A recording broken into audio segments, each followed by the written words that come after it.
Hello guys, ഇന്നത്തെ നമ്മുടെ പൂ നമ്മുടെ ഗുൽമോഹർ അല്ലെങ്കിൽ വാഗപ്പൂവാണ്. ഈ വാഗമരം നേരിട്ട് കണ്ടവർക്കറിയാം, അതിൻ്റെ പൂക്കൾക്ക് പ്രത്യേകിച്ച് എന്താ പറയുക, ഒരു ഷേപ്പില്ലാത്തൊരു ഷേപ്പാണ് അതിൻ്റെ ഇതളുകൾക്ക്. പക്ഷേ അതിൻ്റെ ആ ഒരു കളേഴ്സ്, റെഡും ബ്രൈറ്റ് ഓറഞ്ചും മഞ്ഞയൊക്കെ കൂടി ഇടകലർന്ന ആ ഒരു കളേഴ്സ് കാരണം ഭയങ്കര ഭംഗിയുള്ള ഫ്ലവേഴ്സാണ്. അതും ഫ്ലവറിങ് ടൈമിലാവുമ്പം അത് എന്താ പറയുക, ഭയങ്കര കട്ട കുത്തിയിട്ടാണ് അതിൻ്റെ ഫ്ലവേഴ്സ് ഉണ്ടാവുക. അപ്പോൾ അതുകൊണ്ട് വാഗ പൂക്കുന്ന സമയത്ത് ഭയങ്കര ഭംഗിയായിരിക്കും.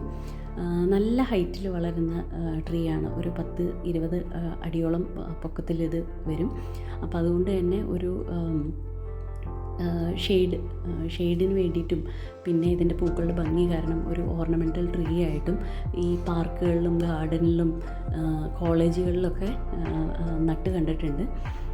ഇതിൻ്റെ ആ ഒരു ഇതളുകൾക്ക് ശരിക്ക് തീ പോലെ ഉള്ളൊരു ബ്രൈറ്റ് കളറായതുകൊണ്ട് ഇംഗ്ലീഷിൽ ഇതിനെ ഫ്ലെയിം ട്രീ എന്നും വിളിക്കാറുണ്ട്. പിന്നെ ഇതിനെ ചുറ്റിപ്പറ്റി എനിക്ക് ചെറുപ്പത്തിലൊരു അന്ധവിശ്വാസം ഉണ്ടായിരുന്നു. അതിൻ്റെ ലോജിക്കൊന്നും ചോദിക്കരുത്, ചെറുപ്പത്തിൽ ആരോ പറഞ്ഞു പറ്റിച്ചതാണ്. ഞങ്ങളുടെ അമ്മ വീട്ടിൽ ഒരു വാഗമരം ഉണ്ടായിരുന്നു.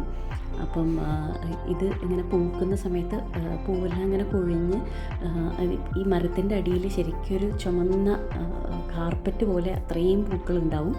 അപ്പം ആരോ പറഞ്ഞു പറ്റിച്ചു, വാഗപ്പൂവ് നേരിട്ട് നോക്കിക്കഴിഞ്ഞാൽ ഈ പൂവിൻ്റെ അതേ നിറത്തിൽ ചുമന്ന് കണ്ണിക്കേട് വരുമെന്ന്.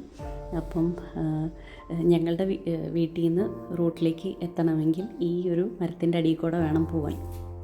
അപ്പം കറക്റ്റ് ആ ഒരു പൂവ് ക്രോസ് ചെയ്യേണ്ട സമയമാകുമ്പോൾ കണ്ണടച്ച് ഒരു ഓട്ടമാണ് ഇത് ക്രോസ് ചെയ്യുന്നവരെ. അപ്പം ആരോ പറഞ്ഞു പറ്റിച്ചതാണ്. അപ്പം അതാണ് എനിക്ക് ഈ ഒരു വാഗപ്പൂവിനെ കുറിച്ചുള്ള എൻ്റെ ഒരു ഓർമ്മ. അപ്പോൾ ഈ ഒരു പൂവ് ഓർമ്മിപ്പിച്ചതിന് Rahana, thank you so much. അപ്പോൾ ഈ അറ്റംപ്റ്റ് ഇഷ്ടമായെന്ന് വിചാരിക്കുന്നു. ഇപ്പം നാളെ മറ്റൊരു പൂവായിട്ട് വരാം. ബൈ.